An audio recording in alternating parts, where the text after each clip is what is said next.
Hello, Saskia here. Today, I've been reflecting on this last week. For me, it was a very difficult week. Called up a couple of girlfriends in tears, asking for support, and they showed up.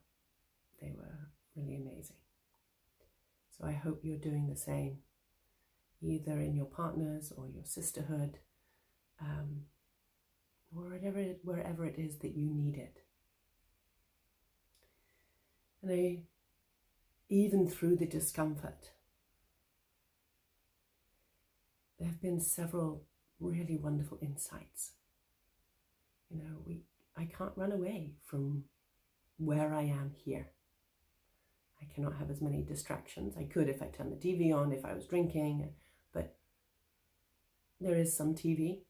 There is some family time where we sit in front of the TV, but I'm monitoring it for all of us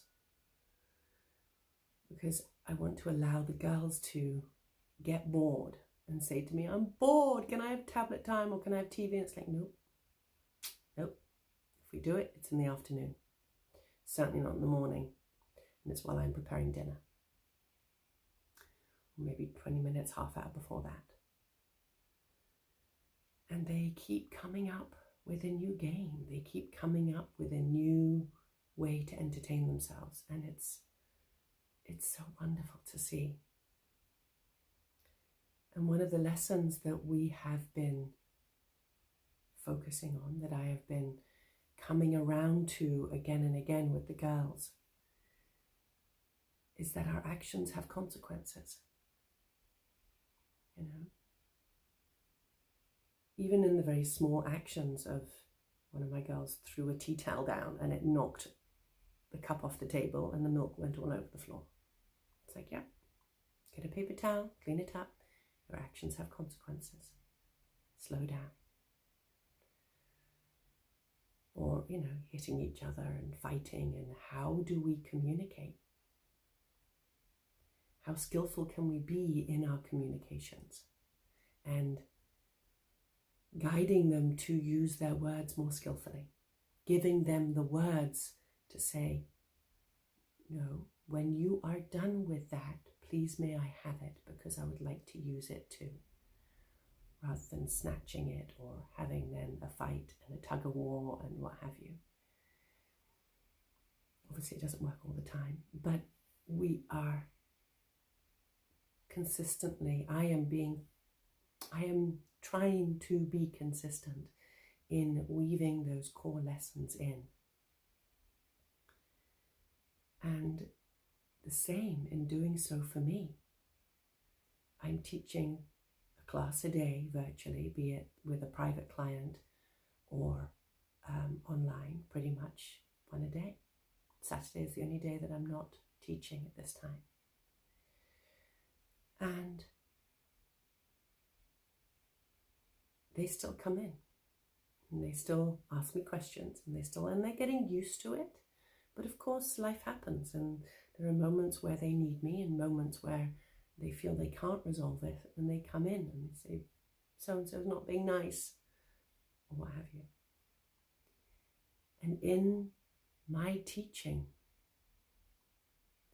the fact that I need to be teaching while I am serving my children at the same time is teaching me to raise my consciousness.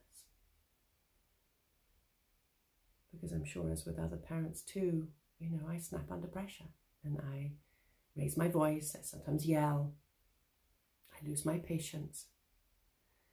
But in the act of teaching my virtual class, I'm in my teaching mode. I'm in my yoga head. I'm connected to my body, I'm connected to my breath. And with those tools in place, I can stay even keeled. And I can say, not now, work it out. Or I can, it's been a couple of times, not too many thankfully, put my students in a posture and say, please hold this breath, please hold this pose for 3 breaths, steadily in and out. And I have needed to step out, monitor moderate, separate, but then come straight back on the mat. Stay in the zone, stay centered, and not let it throw me off.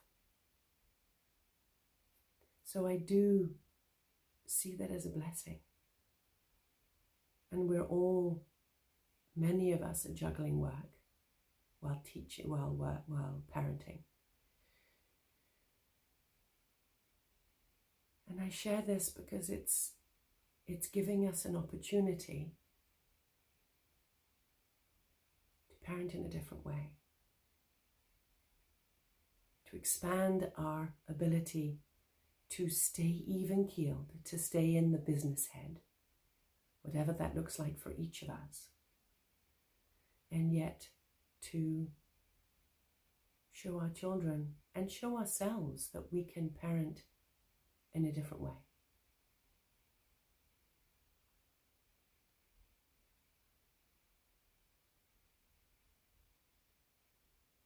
And I have seen it as a blessing, and it is helping me to be a better parent, helping me to speak to them in a more consistent, loving way. Thank you. Many blessings. Namaste.